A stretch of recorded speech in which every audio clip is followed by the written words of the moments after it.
Nerd Soul. Lay ill kid at OneYoungsta holding it down, bringing that street geek and nerd soul. What is up, my people? Today, another wonderful episode of thumbnails. We getting into X-Men. So like, comment, subscribe, hit the bell. Let's go because we got Solar Gray in the house. What's up? Hey everybody, this is Solar Gray, the cinematic sorcerer, coming at you from the Wizard's Tower as well. Man, look. I who do you want to start? I'll let you start out. You just go on. Look. How are you feeling after seeing this episode? Once the final shot ended, how are you feeling about Tolerance is Extinction Part 1?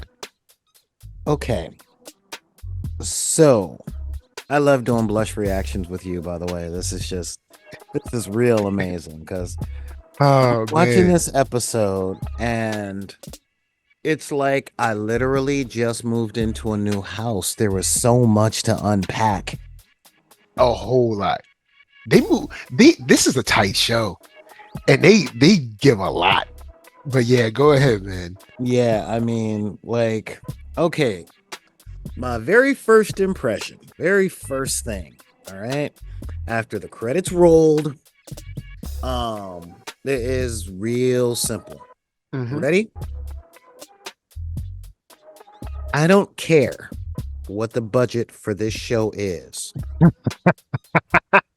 They are not paying the voice actor for Magneto enough. Man, look. Whatever they're paying him, they're getting a bargain. Because, okay, it's one thing to say that a good writer can change the mood and the feel of a story at the drop of a hat. But the voice acting, and I normally don't comment on voice acting. That's not really what I like talking about. But he had one word, not even a line. He had one word. He made it count, man. Bro. I've been an actor my whole life, and I hear lots of younger actors out there. And I remember, God, back in 1985, 86, I was watching the wrap up for MASH. All right, let me cook. I'm getting there. Okay. And, MASH kind of had a revolving cast because it was on for so many years.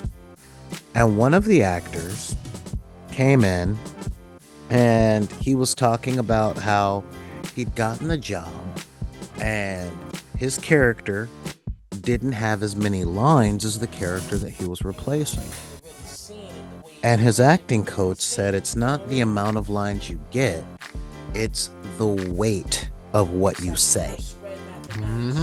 And that stuck with me my whole life. I mean, I'm bringing that up, almost 40 years later. And this episode was a masterclass in that. That was the thing that just hit me to the core. Are we gonna start with the amazing stuff? Well, I'll give my first reaction, and then we can get into the amazing stuff. Because I mean, so Magneto saying the line, yeah, enough. I'm like, whoa. Yeah, oh man. For me, when this show ended, once again, this show really makes me feel at home in the way of the nostalgia of hanging out either at lunch or maybe after class or after school with a couple friends, sitting down, whether before or after practice or after school or wherever, and just talking about how cool X-Men is. And it seems like they gave those people a budget. like when me and my friends would sit down and be like, hey man, what if Wolverine did this? What if Cyclops did that? What if Storm did this? What if Jubilee was able to do this? And blah, blah, blah. It's like they gave those people a budget. It's like they were like, hey, all of these guys that have loved this stuff and have always been like, what if we could just make this happen? They put it in there. And once again, this show covers so much and it's so tight. I don't think out of any of the episodes, there's an episode where I'm like, oh, this is a waste of time.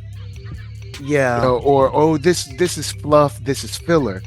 And I just feel like these are the kids that we were getting a chance to make the show. I think the closest thing to a filler episode that we've had so far was Jubilee's 18th birthday. And I say closest because it doesn't seem like it had a whole lot to do with the main part of the plot. Nah, that's gonna pay off. But it already especially when she was talking about those cool moves. She was like, I can do that. It's gonna pay off. Well, it already has paid off when you think about it. True, yeah. It was very much all right, I'm gonna hit the old heads here. So if y'all listening, call up your grandmamas and your mamas and you'll understand what I'm talking about. Because that whole episode was the stylistic song, you're a big girl now. Because it was like, you're 18, you're grown up, and hey, you viewers, you're grown up now. All right, so you can put away the mall, you can put away all this nostalgia you had. If Jubilee can move forward, so can you. I saw that.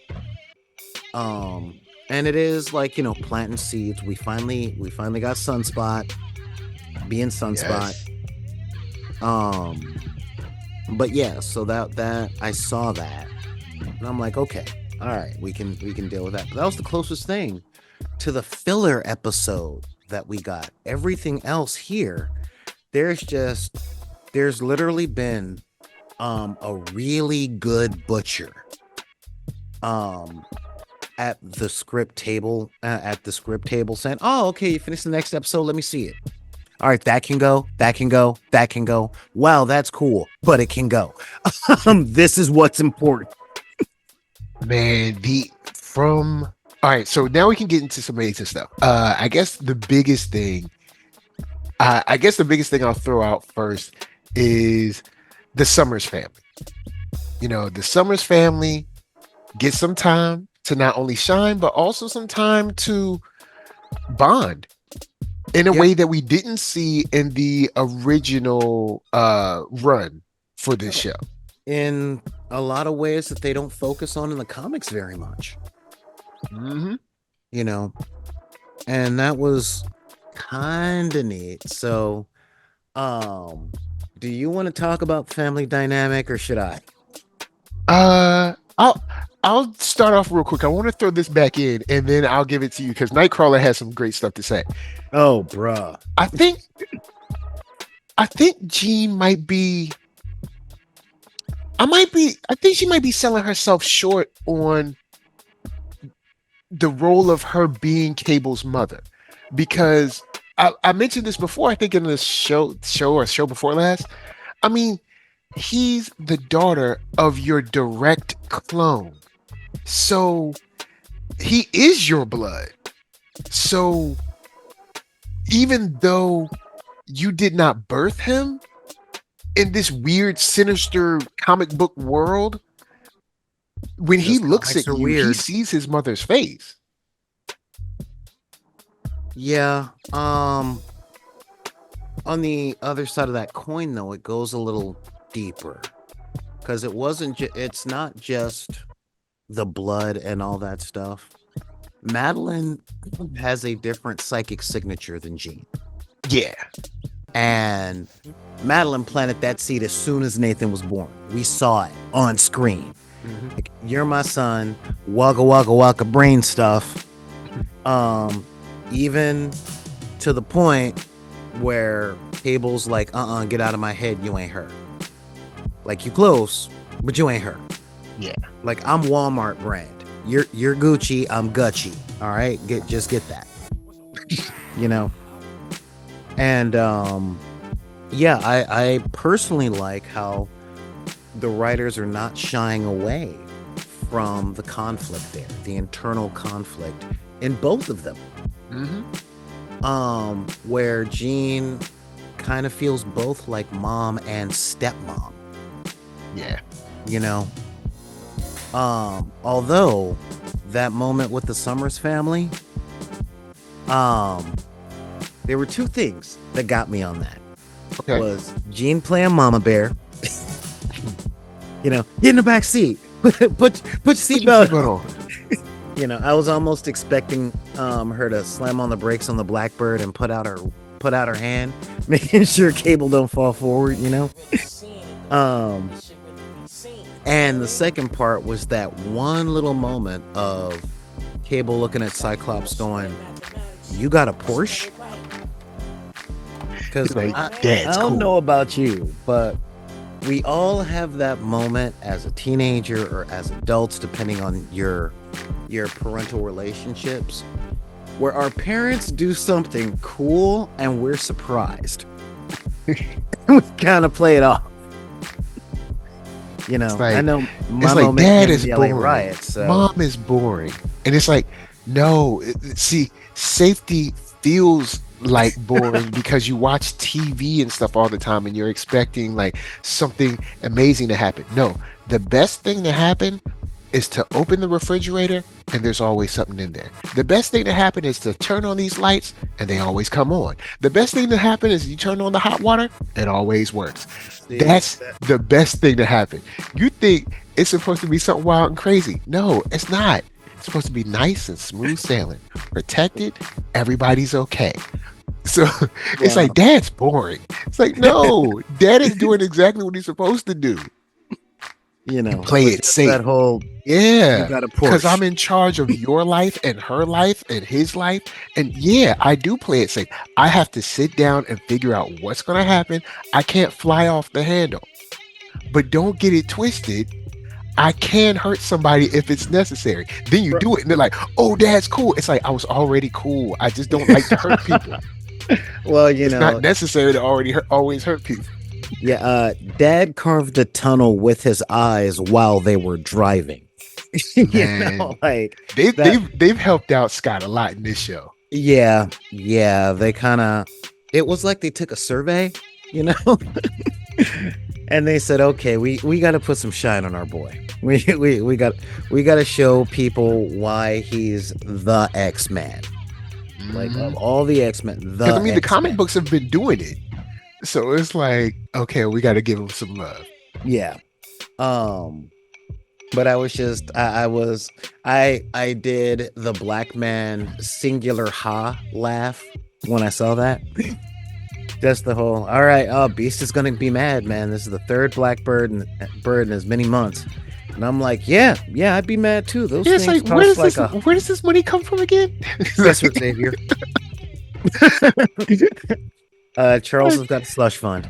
It's like, man, look, we can't just keep making these things, And sure enough, they get in the car, and that you have a Porsche. I'm like, ha, yeah. And then the fist bump, and then of course the explosion when they all land together, and Jean is like floating. That man, I was like, they're just too cool. Y'all are too cool now. Yeah, I was like, you know what? You guys are just too cool. All right, you know what? Props. As someone who's not a fan of the Summers family, to tell you the truth, I was taken aback for a hot minute. I'm not a fan of the Summers family because it's so convoluted. But okay, because we got Rachel, we got Hope, we got Nathan, we got and someone let me know. Nathan and Nate are not the same people because of different timelines, right?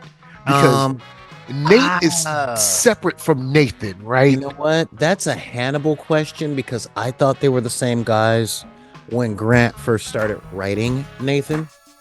When he first came out in X-Men. Yeah. And I think they're separate people, but still, there's a whole bunch of people. Then you got Havoc and whoever he done had kids with or something. Then you got Vulcan. I don't think he has no kids. So, but I mean, and still, let's not forget Corsair. Yeah, Pablo's Rolling biggest Stone. Rolling Stone. Oh man, it's like Moss is allergic to him. It's just like, man, you just, there might be planets full of Summerses. I mean, he's just out there Genghis Khan in his way across the galaxy. Man. It really wouldn't surprise me if like half of the Kree are Summerses at this point, you know? All right, cool. I'll skip off that. I wanna talk about a part that I thought was well done, well directed. Shouts to Chase Conley, young brother doing his thing. Well directed, well played, well written, all that. The creepiness and the body snatcherness of the Prime Sentinels.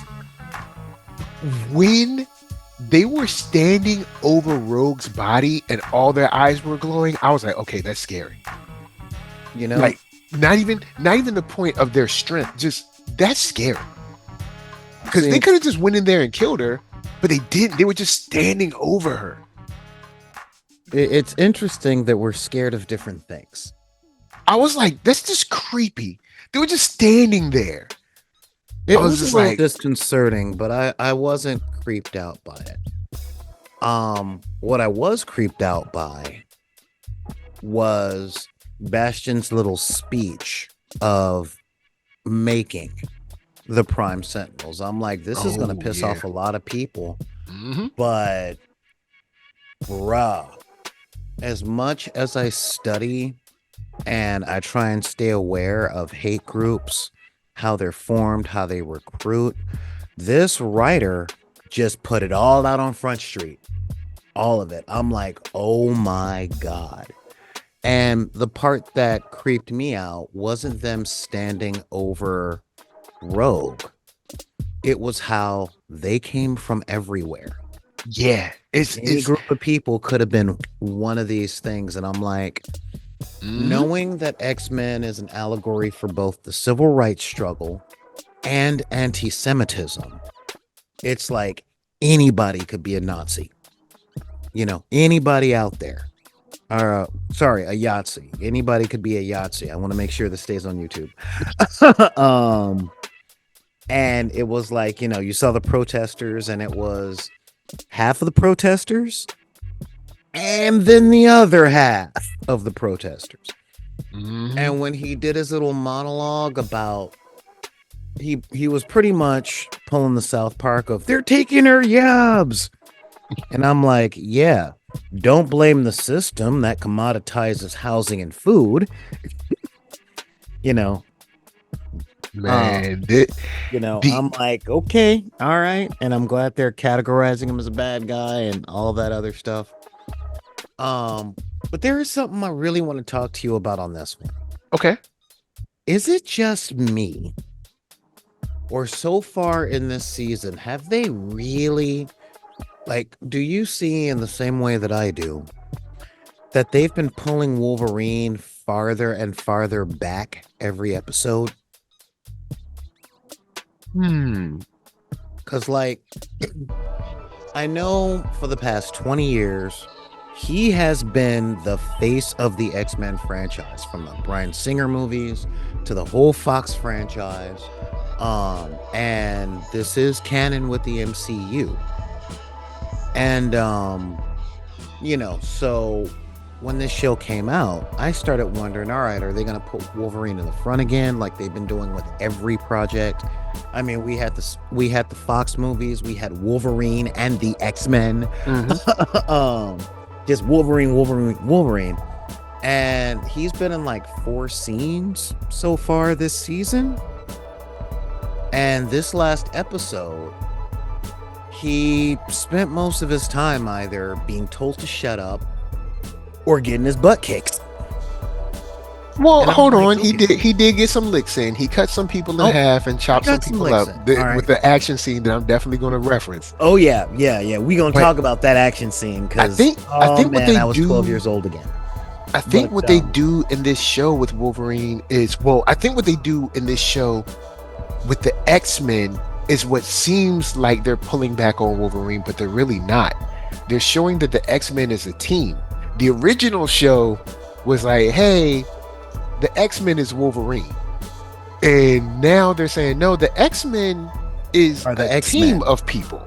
Yeah, it's a team of people. It's Storm, it's Rogue, or the main ones. It's Storm, it's Rogue, it's Morph, it's Jean, Yeah. Scott, it's Wolverine, it's Jubilee, it's Beast. Everyone's getting, so now instead of just running the give and go play and just letting him take the ball to the hoop every single time, you know, now the ball is getting spread around. There's a couple people on the bench getting some plays, stuff like that. And Okay.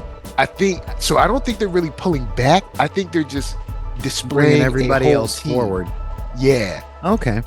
All right. All because right. he definitely gets his like he said, oh, Dad's back in. So he still gets his little digs at Scott. But the funny thing is, as much as he digs at Scott, I think that Scott is probably one of the people that he might trust most in all of Marvel Comics.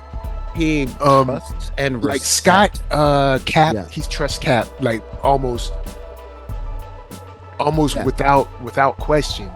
But there's only maybe like one other person, maybe Storm. There's not many people. Oh, he that he he's- trusts and he respects a lot of people. I don't like bringing Cap into the conversation because with Logan, he trusts Scott, he respects Scott. Mhm. He don't always like Scott. Yeah. So okay, maybe liking or what, but there's only a few people that if they call up Wolverine right now, they're like, look, we got to go to war. He's like, let's go. Yeah. Like there's only a few people, at least in the comics, that I've seen him react like that with. There's a lot. It's like Scott. I've seen him do it with Cap. He's done it begrudgingly with T'Challa before. Spider-Man. Oh yeah, Spider-Man. Likes- If Spider-Man likes comes Pete. through, Yeah. he thinks he's a little much, but he will roll with him. And the Hulk. Oh really? Oh okay. Yeah. So Banner get a little love. All right. Yeah, Banner gets a little love, but it's like, you know what? You called, I showed up, but don't push me. It's like, I want to like you, Banner. I really want to like you. But yeah. So yeah, that was a thing. So we gonna talk about it? All right. So before we talk about it, I do want to get into Jubilee for 2 seconds. Okay. The moment with Jubilee with Sunspot and his mom was it was expected, but it was also sad. Yes. And triggering for me, actually. It was expected, but it was also sad because it's like, dag, man,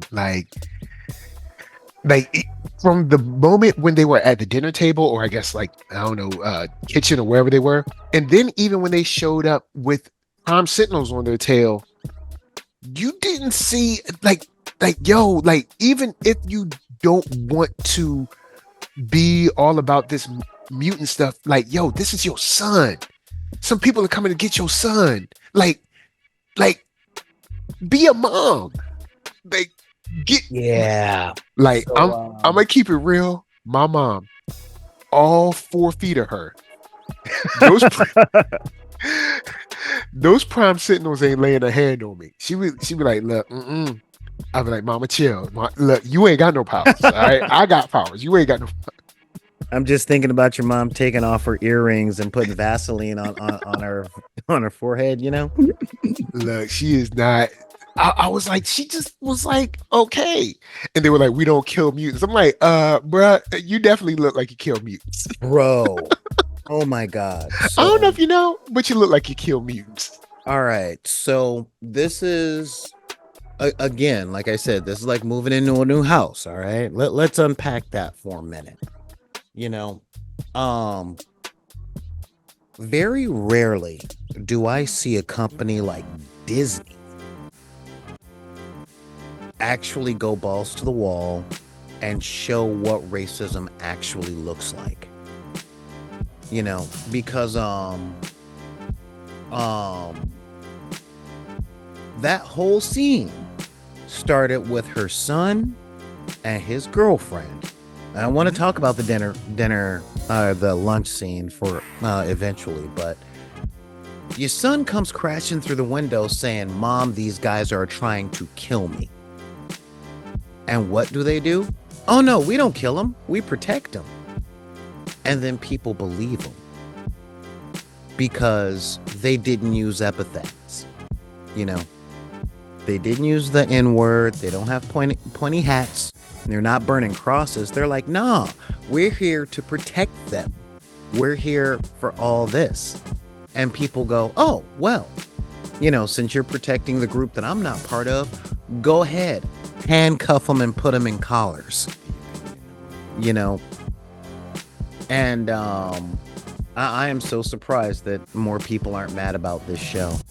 Almost elated, almost. Well, But because having been in those situations so many times, I'm just like, bro, these guys know.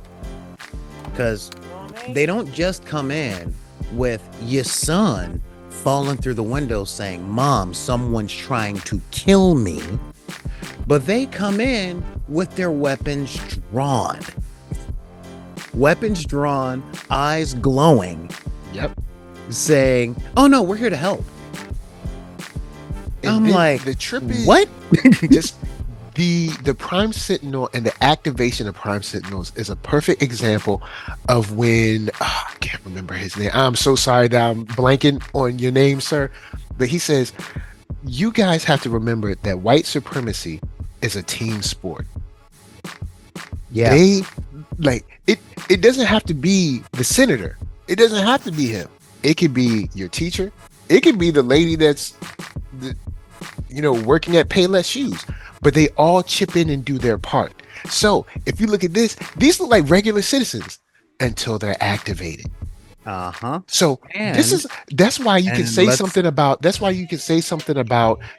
Janet, and someone's like, what do you mean Janet's great? Because Janet wasn't activated until she saw your black face. And let's not forget the most important member of that team, which are the people that justify it. The ones that are protecting Janet, or the ones that stand by and do nothing because they're afraid that bad guy is going to target them next. You know? True. Yeah, because there is also, that's why I've said many times, look, racism is a vast spectrum. Because you got people, because they want racism to be nothing but cross burning and pointy hats and N-bombs and hangings. It's like, no, the casual rudeness when you're at Ralph's or Kroger or Vons or Pavilions or wherever you're at, Wegmans, something like that. That's it too. And that's what we saw at the lunch scene. Every scene with Jubilee and Sunspot's mom, where she was like, okay, well, we have to talk about the company you keep. And the little digs at the X-Men that she keeps making. Yeah. In the presence of an X-Man. The trip is, it's like, because I'm going back and watching the whole series. I got like 3 episodes left, but it's like, it's almost like I want to start pulling out, okay, we saved you from this alien invasion and this one. Remember when the Phalanx showed up?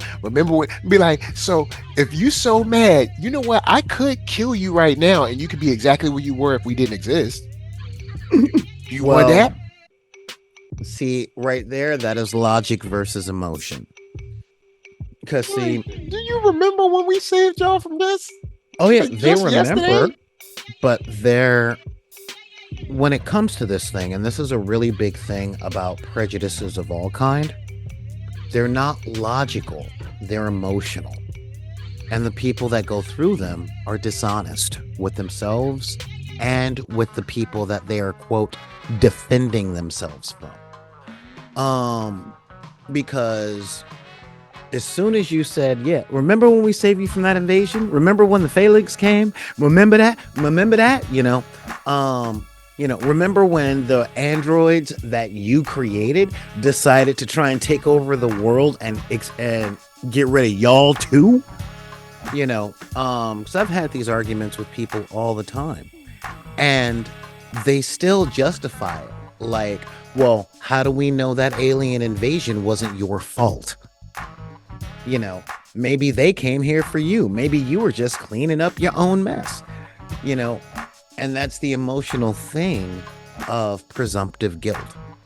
Yeah. It's that reinforcement bias of I just don't want you around, but I can't say it out loud because that will make me admit that I'm the type of person that I don't want anybody to know I am. So any excuse will do.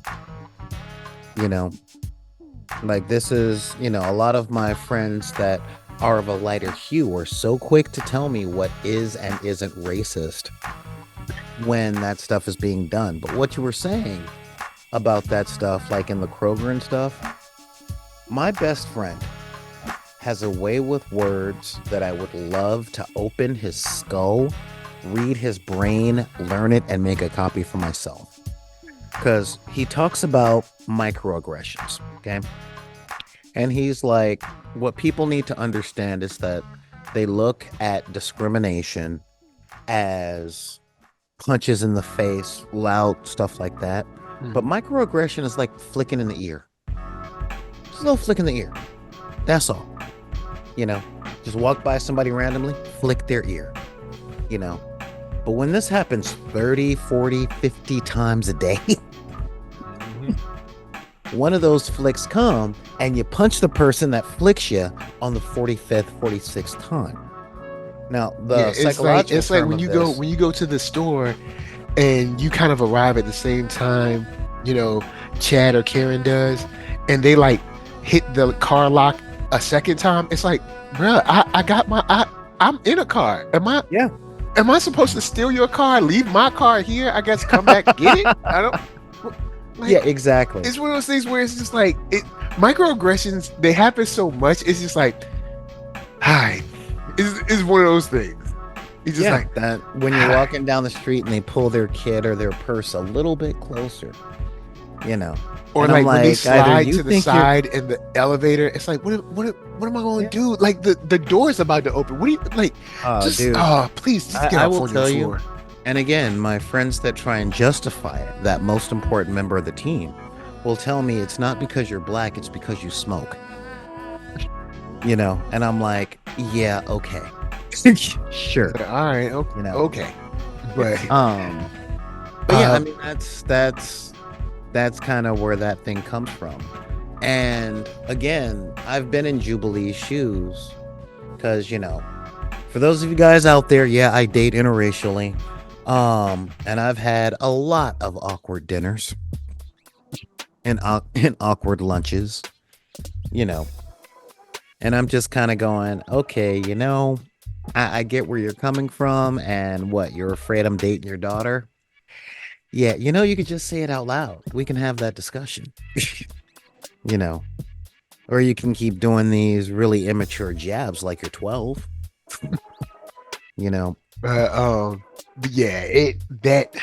way it's displayed extremely well. Yes. But okay, how about this? Killing. Dr. Cooper, who I thought was in on it, and I was right that she was in on it, but she didn't know everything that Bastion was doing. But once again, this ties into what we were saying.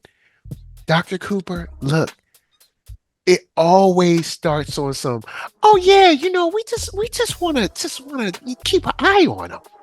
We don't, because she was like, you're doing this to humans? You do, yeah. Well, what did you think? Where do you think this was going to go? We tried to tell you, but when she says, I believe Magneto knew us better than Professor X ever did, and I was like, yeah. He tried to tell Professor X. Now, it's not that Professor X is particularly wrong in wanting to approach it the way he does, because Professor X is like, hey, I don't want to burn down the world. But Magneto is like, look, I know you don't want to. I know you don't want to, and you shouldn't have to, but they will burn down the world and themselves. They will let their own infants burn to make sure that they get us. You don't understand the depth of hate, Professor X. You don't get it. Like, you think it's a couple people that don't like us, and if we just make them happy. No, bruh. They really hate us. Like, They hate well, our it is a guts. small percentage, but a small percentage of billions is still a large Yes. number. And a small percent, and a large number of people willing to act, or a large number of people that have that hate in their heart and are willing to act on it versus a larger number of people that don't have that hate in their heart but are unwilling to act is what the big problem is. Mhm. You know, She said Magneto knows us better than Charles ever did. I was like, yeah, you paired that No. with Bastion's like state. I'm like, man, they are really laying this out. And honestly, I think they're playing it up because I don't believe that Magneto knows people better than Charles. I think Magneto's prism is, or his filter is focused to how can I put this? Trauma's an interesting thing in the sense of if you haven't recovered from trauma, that's all you see. You know, Okay. I mean, let's be real. We black, most of the people watching this are black. So when we walk into a situation where it's going to be mostly white people, our trauma in the United States makes it so that we don't trust the white people in a sense of even if one acts out, we are sure because of previous things that happened that none of the other white people will have our back, and most likely more will team up with the person that goes at us. That's what trauma says. What math says is that the people that have that in their hearts won't do anything because they'll be afraid of losing face, and people will act if the people with the hate in their heart crosses a specific line, but those lines are individuated. You get what I mean? Mm-hmm. And that's what the transformation scene showed. Like, you got the protesters saying, "Get these mutants out of here," but then when the robots happened and people were like, "What?" Like, hold up. You know, And like and I then was just people here to like make sure I Magneto- kept my job, but and people like this- Magneto were trying to say, look, this is where it goes. We've been Yeah. trying to tell you this where it goes, but and we this was is where it's crazy. always we gone. we was too sensitive. We was too emotional. We Mhm. were seeing things that weren't real. Now here they go. Your mama done turned into a sentinel. But I tried to tell you this 4-5 years ago. Nah, don't nobody want to listen to nobody. Yeah, no, and again, I get that, and that's the thing. Magneto's number one filter is trauma. That's what makes him an anti-hero, not a hero. And Charles has a different take on that. He's healed from a lot of his trauma, let alone didn't have as much. In truth, I think he is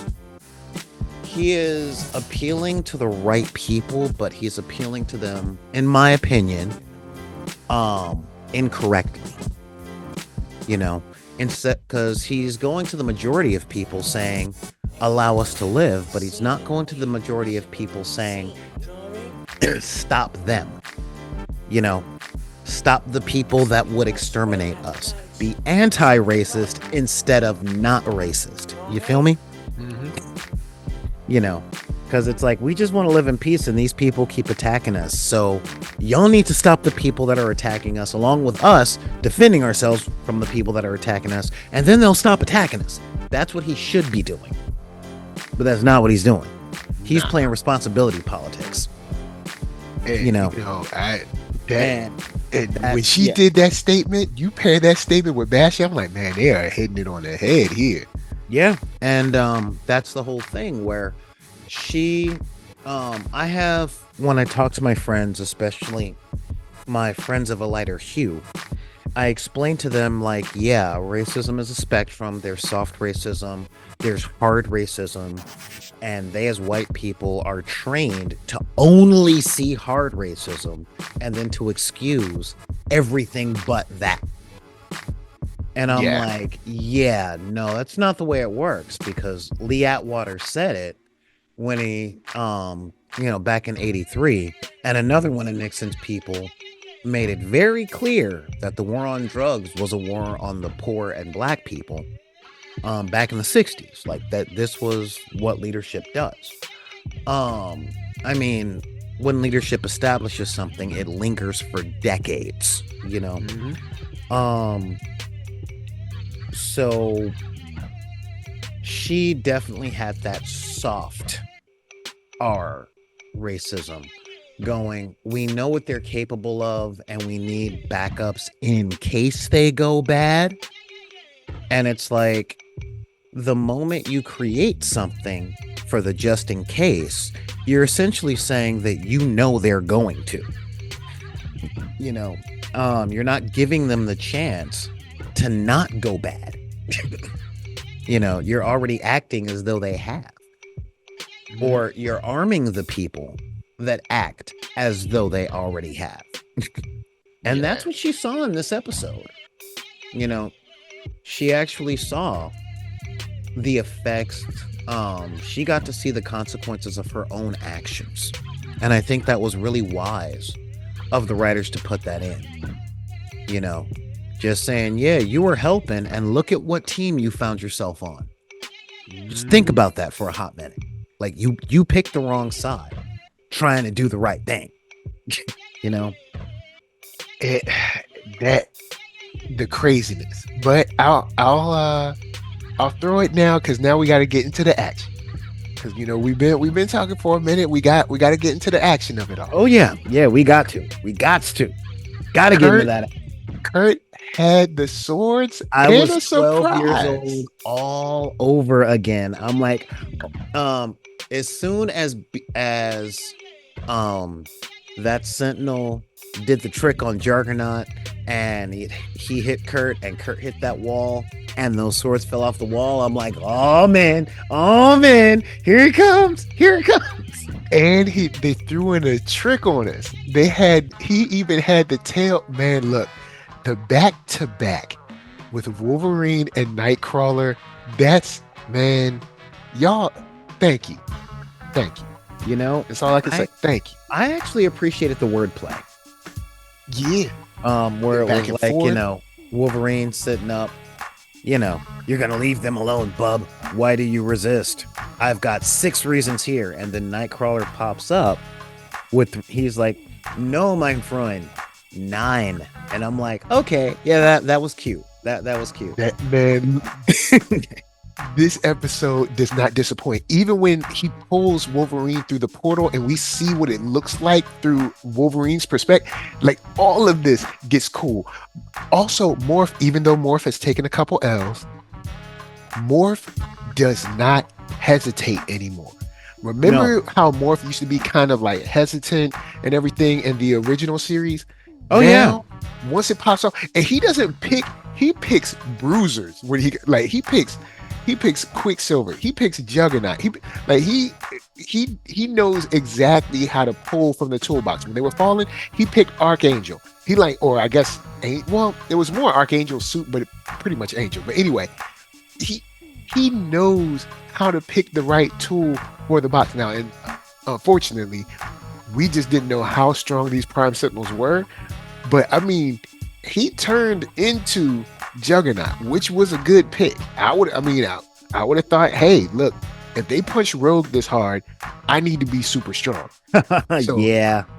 So he's making good picks. It's just that he's not getting the full W yet. Yeah, you know what? On that directorial front, I'm right there with you with the really good direction in this one, because we had that action scene, and I loved that it was Wolverine and Nightcrawler protecting Rogue. Okay, that's big on a couple of levels. On the first level, Wolverine has always looked out for young girls, and the main ones that he's had under his wings in the comics were Kitty Pryde and Rogue. Those were the main 2, especially during the Claremont's run. Rogue was his Padawan, as you can say. So Okay, you okay. got the teacher looking after his old student along with her brother. And I'm like, fact. Like, that's what family looks like, Just straight awesome. you know? Because he was like, don't let them touch her. And then Kurt, transporting everyone away. It was just awesome, man. Yeah. And I gotta say, that was it's not a big surprise. I think we talked last time on how I normally don't like how Nightcrawler is treated. I specifically hated his treatment in X2. But what I do gotta say is that opening action scene in X-Men 2 back from 2002 was inspiring, and you saw a lot of it on screen this episode. Yeah, they handled him extremely well, and the action of it, with the action of everything hitting the fan at once, I gotta give it to Bastion, man. He set that plan. When you saw that painting of, like, the final dream or whatever his mom called it. Oh yeah. And this dude is so wild. He turned his mom into like, bruh. But anyway, like, right. all of them activating at the same time, and us seeing just what happened to the X-Men. Who knows what happened to mutants the world over? But like, yeah, bruh, the Summers are going through it. Wolverine, Hank is getting thrown all around. Like, it's pandemonium. This shows a good example of why, because a lot of people are like, why didn't they ask for this? Or why didn't he ask for that? It's like, bruh, why this don't they all call happened the at the same time. It's like, yo, all of this happened probably. I mean, we're watching. It's TV time, so TV time is weird. But say all of this happened in the course of probably like an hour. So it's like, it's not like, let me get on the horn to, I don't know, the Fantastic Four. It's like, bruh, I was chilling. Like, who's got Nick Fury's number? I thought you had it on the cell phone. He hacked it and got rid of it. That kind of thing. Yeah, it's like, I was chilling at lunch, and then these people at the next table started glowing, and I knew something was wrong, so I started running. Next thing, I hear explosions across the street. Like, there's no time to respond, and I like that type of situation. When Hank saw all the red lights on the globe, he was like, oh my god. And Tilby or Trilly or whatever her name, I can't remember, but she was like, you ain't gonna alert nobody. Nah, that's why I'm here. Yeah, and that broke my heart too, because I'm like, oh, poor Beast. Yeah. And God, what was the other thing? Now, the interesting thing for me, because there were the finale of this episode. Okay, the finale of this episode. Actually, before I bring that up, okay, onto the dialogue. Is it just me, or are they working real hard to normalize Scott's really cheesy vocal patterns? I mean, look, man, he's nifty. What's wrong with nifty? Let it be nifty. I mean, look, when you have Hank saying fascinating a million times, I mean, let him use nifty. Okay. Beast uses like, his voice is the voice of what people believe an intellectual is. So he uses a lot of big words. He speaks in a lot of scientific ways, or he uses a lot of scientific terminology, and everything to him seems like an experiment. But over the course of this season, I've heard Scott use things like my darling, nifty. I think he said neat once or twice. And I'm like, no one talks like that anymore, but okay. I mean, I'm not saying it's a bad thing. I mean, one of my favorite comic characters is Shazam, and he says golly and holy moly. Holy moly donut shop. Yeah, But I'm just like, okay, they're really trying to normalize it, but I don't know if it's working just yet. Not just yet. But the in our in our current space for this show, I also want to hit, because I know we coming up on time, but I also want to hit the acknowledgement of the larger universe. Oh, during that climax. Yeah, we get Baron Zemo, we get Doctor Doom, we get a view of some lady. They had her sort of in a silhouette, so I'm not sure who she could be. We also see Spider-Man. We get a mention of Camouflage. These are the things that I have said we should be doing in the live action universe in a different way, because of course the actors can't always show up. Right, and but a lot of the characters haven't been cast. Doctor Doom with the mask on is just CGI, or just hearing his voice and someone saying "Shut up, Doom" or something like that, or like "You don't run, stay in Latveria where you belong," or some any offhand statements like this offhand statement about Camouflage. It's like, so you're not alone. This is a larger world. Oh, okay, so everybody's here. Oh, okay. Like when they had the bugle paper flow by in the episode, you saw Eddie Brock's name. Those small pieces let us know, okay, cool. This is a larger universe, a larger world. Cool. They, especially when they showed Spider-Man, I was like, yeah, I knew it. Once I saw the model for Cap, I was like, we gonna get more of this. There's gonna be larger. I was like, because they're not gonna make a whole model for Cap for nothing. Yeah, and honestly, they may have been working on this ever since What If was successful. So I was thinking about that too. Hopefully, and I think they're kind of going there. When you took a look at the other villains that they did in that scene, each one of them is a team level threat. They showed Doom, and I'm like, is this giving us a Fantastic Four? They showed Zemo. I'm like, yep, the Avengers are coming. Don't know who the silhouette lady was. I'm gonna have to do a little more digging into that. But I think back to the 90s, and I'm like, okay, who had a cartoon that had crossovers with all that? So I can see us getting the Fantastic Four, possibly the Black Panther, possibly Daredevil. Because Fantastic Four had their show, Daredevil showed up on Spider-Man, Black Panther showed up in the Fantastic Four, and if you looked in when they were showing Bastion's room from when he was a child, they did have that Stark Expo little flyer. Yeah, and I'm like, oh yeah, this is part of the Marvel universe. So all right, that makes sense.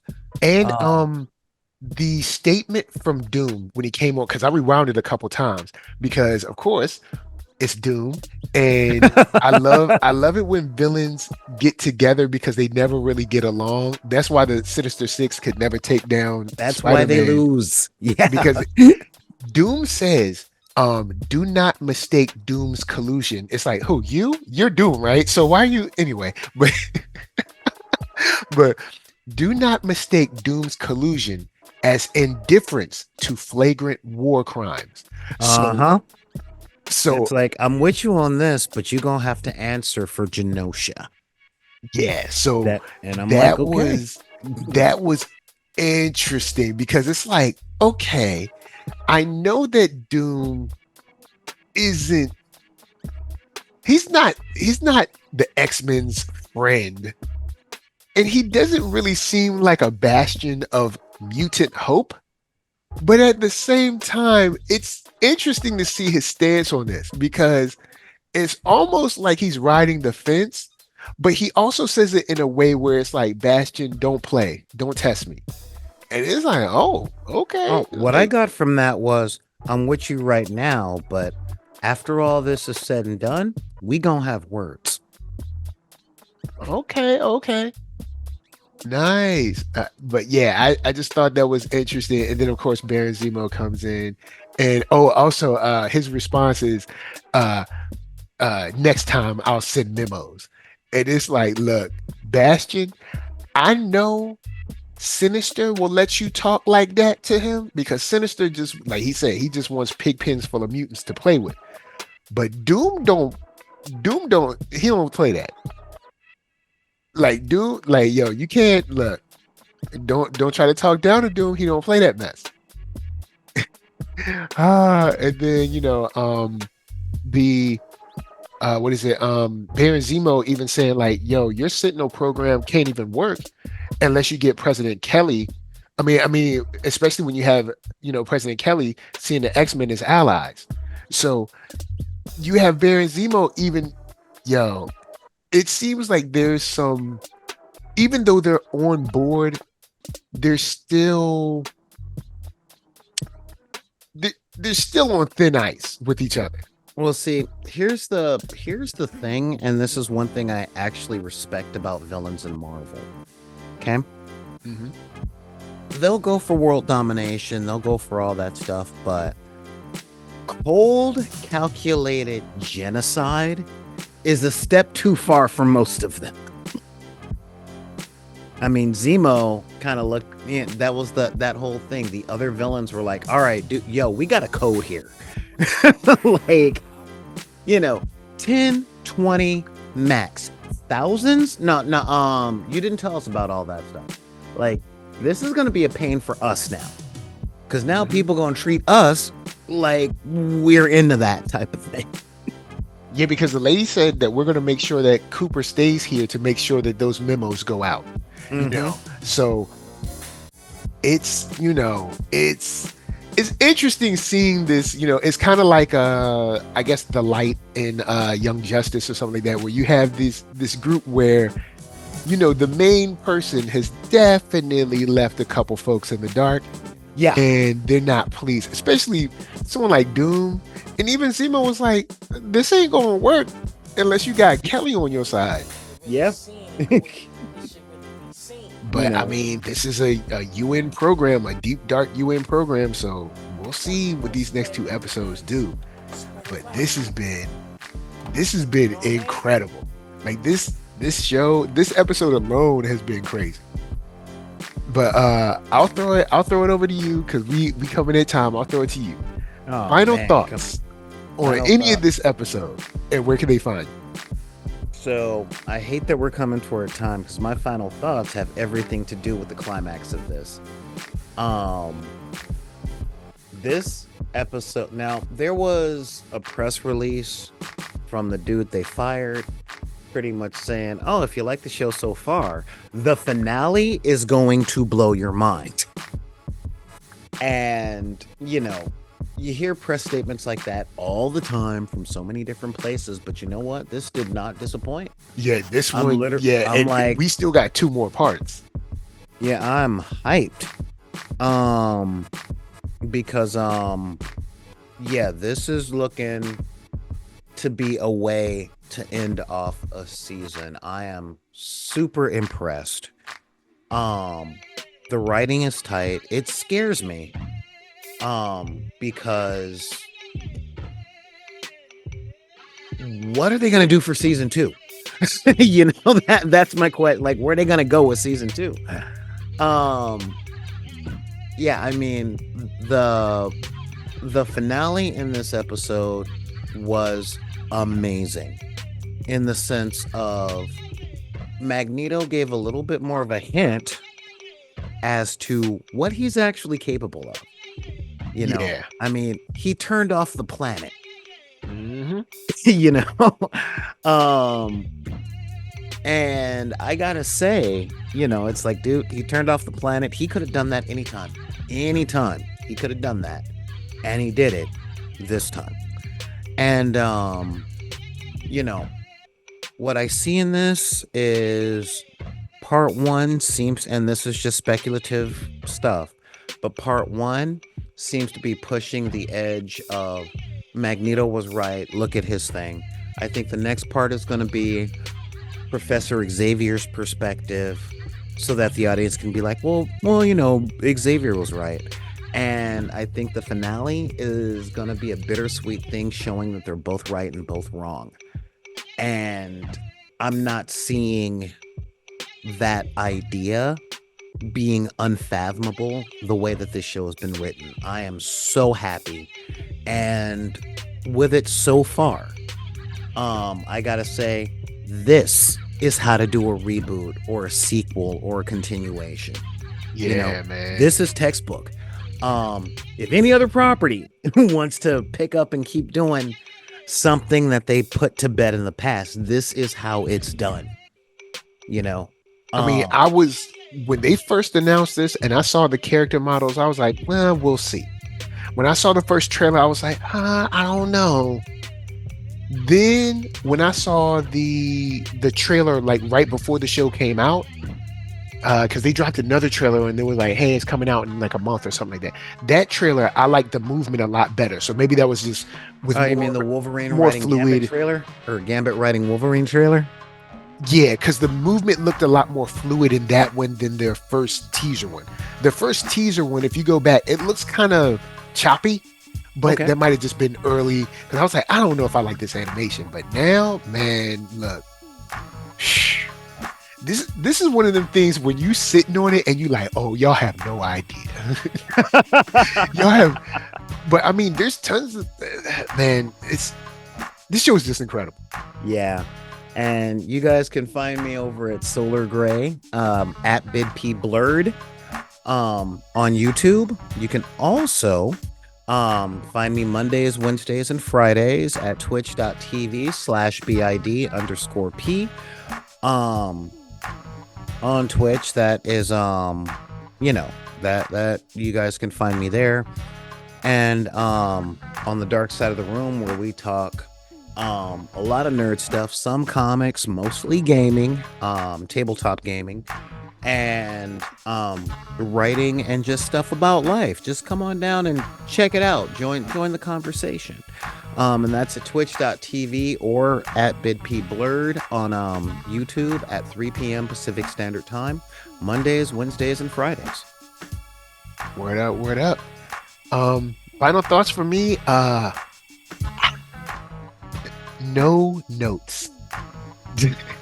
That, like, yo, this show is killer on so many levels. I love the part with Magneto. I agree, similar with, I think this will be like Magneto was right. The only thing where I might differ is I think next episode might not be that Professor X is right, but more that Professor X is like, okay, maybe I have to change my approach a little bit. Because, of course, the way that psychic, I don't know, notification or whatever hit him, you know, he rushed home. And he's like, am I too late? So I don't know how he's going to approach it. Because he might, who knows? If he completely is like, Mag, I'm with you, bruh, y'all in trouble. Y'all better hope that he come in and be like, y'all, I want to be peaceful. Because it's, if they decide that, look, we on board with one another and we both agree, it's not gonna be pretty for y'all. That's all I'm saying. But besides that, the seeing of the wider universe is awesome to me. You know what? The part with Spider-Man, I would have liked to see a Prime Sentinel chasing him. I thought that would have been cool. Again, Spidey is not a mutant. I know, but the remember show. there was that whole big thing in the crossover about him being like, I'm not a mutant, and like they were still chasing him. I didn't remember that from the old show. But at the same time, they've got updated materials. They know now. They got updated, the upgraded, model. They got the brand new RAM chips and everything. They know he's not a mutant anymore. So they understand.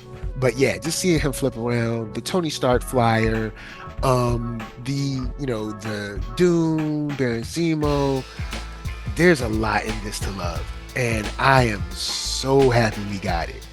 Man, look, if you are an animation fan, look, we got this, the finale of this coming. We got 2 more episodes of this. My Hero Academia comes back on Saturday. Then Demon Slayer comes back next week. Like, bruh, like we living good right now. If you're angry, you're just trying to be angry and admit it. Like you're just if if you're out there complaining about any pop culture stuff with 2 million channels and 100,000 comic books and stuff, there's something for you to like. So I'm gonna just leave it off of that. If you're angry, you trying to be unhappy. Yeah. Like, 'cause outside, I mean, we got like 2 million channels and all kinds, and then independent projects. Man, get out of here. So, with that said, NERDSoul, Facebook, Instagram, Twitter, TikTok, podcast, all that jazz. We're trying to put out as much as we can. We will be going live, hopefully before the year's out. But look, we're still doing stuff. All right, we still here. So thank you for your support. If you watch 1 second or all the seconds, and to the Patreon people, y'all got the April stuff coming to you late again, but it'll be coming today. Yeah, today or tomorrow. But anyway, love all y'all. Peace. See you guys.